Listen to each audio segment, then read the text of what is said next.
Sexual harassment is illegal and not tolerated in any workplace. It's estimated that 50% of women and 20% of men have experienced sexual harassment at work.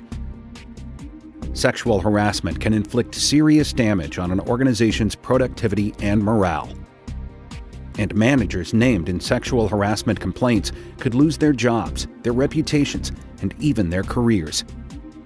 In addition, managers who fail to prevent sexual harassment or who engage in sexual harassment themselves can be found personally liable in court. There are two types of sexual harassment: quid pro quo and hostile environment. Quid pro quo occurs when a manager or supervisor withholds or awards job benefits on the basis of sexual favors. This includes work assignments, hiring, termination, promotions or demotions, positive or negative performance reviews, or any other job-related benefit. Quid pro quo sexual harassment is a serious offense. Just one instance is usually sufficient for a plaintiff to win a lawsuit. One single mistake could end a manager's career. Managers and the organizations they work for can be held liable even if a threat was not carried out or if a threat was only implied. For instance, a manager who suddenly blocks a subordinate employee's promotion after that employee asks the manager to stop rubbing her shoulders could be guilty of quid pro quo sexual harassment, even though there was no verbal threat of adverse employment action. Enduring harassment as a condition of employment is another form of quid pro quo harassment. This type of harassment is often seen in office romances. Consensual sexual conduct is not illegal. However, there is a fine line between consensual and non-consensual in a relationship between a manager and a subordinate employee. In these situations, the subordinate employee can be made to feel that engaging in the relationship is necessary to remain employed. Even if this was not the manager's intention, it's the perception of the employee that is most important to the courts.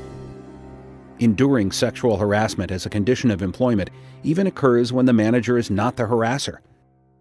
For instance, it's unlawful for a restaurant supervisor to tell employees to put up with lewd comments and inappropriate touching because it's part of the job of being a server. The best way to avoid quid pro quo sexual harassment is to make objective, job-related personnel decisions and keep personal and professional lives separate. At work, every decision should be made based on job-specific criteria. Avoid compromising situations whenever possible. Keep office and conference room doors open and blinds raised in office windows. Hold meetings with groups of employees or in public areas if the subject matter is not confidential. Keep conversations on job-related or non-personal topics, and keep physical contact limited to a handshake. When traveling, meet with employees in hotel lobbies and dine in public restaurants. Planning ahead will help avoid misperceptions. Hostile environment harassment occurs when a pattern of sexual conduct unreasonably interferes with an individual's work performance or creates an intimidating, hostile, or offensive working environment. While a single, isolated incident does not generally rise to the level of illegal harassment, severely inappropriate behavior, such as the touching of an intimate body part, can be illegal the first time it occurs. Sexual harassment does not need to be sexual in nature. A pattern of harassing conduct based on gender can also be illegal.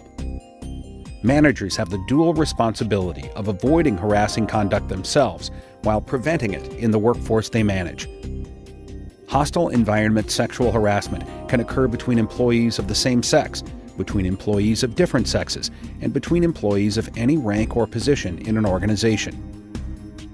Inappropriate conduct can create a hostile work environment, even if it's not directly targeted at the individual making the harassment complaint. Sexual harassment doesn't just happen between coworkers. Harassment also occurs between employees and individuals not directly employed by their organization.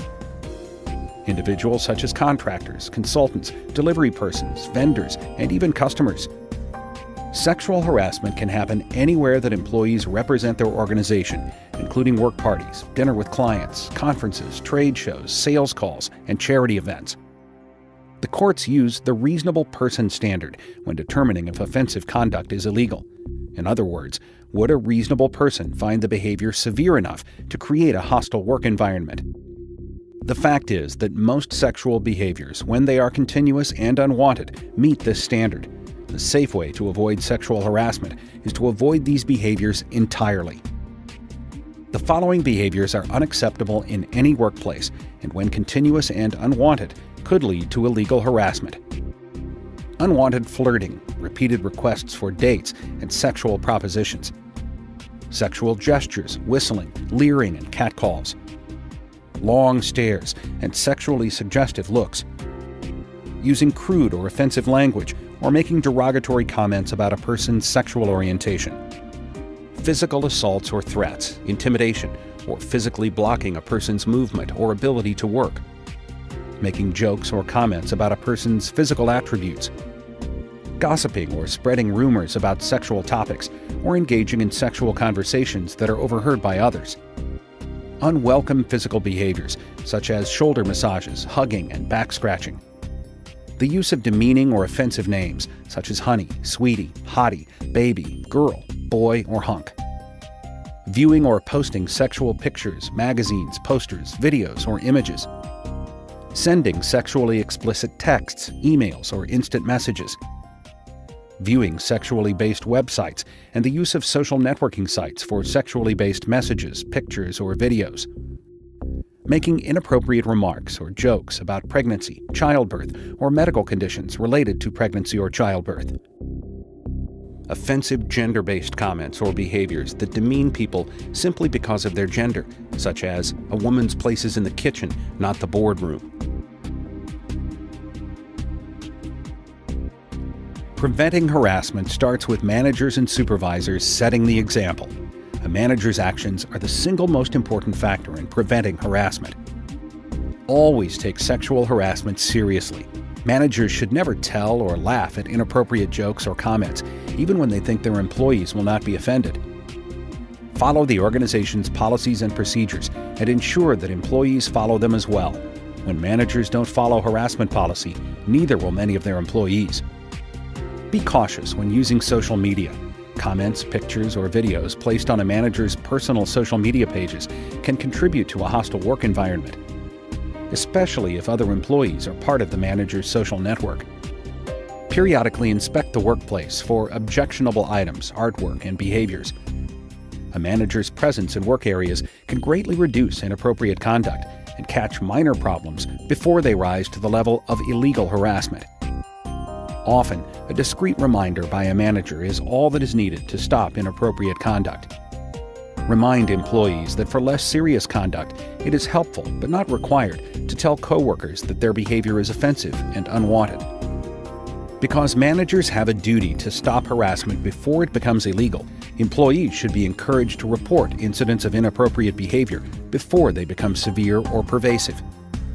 Make sure that employees have a copy of the organization's harassment policy and understand the options available to file complaints.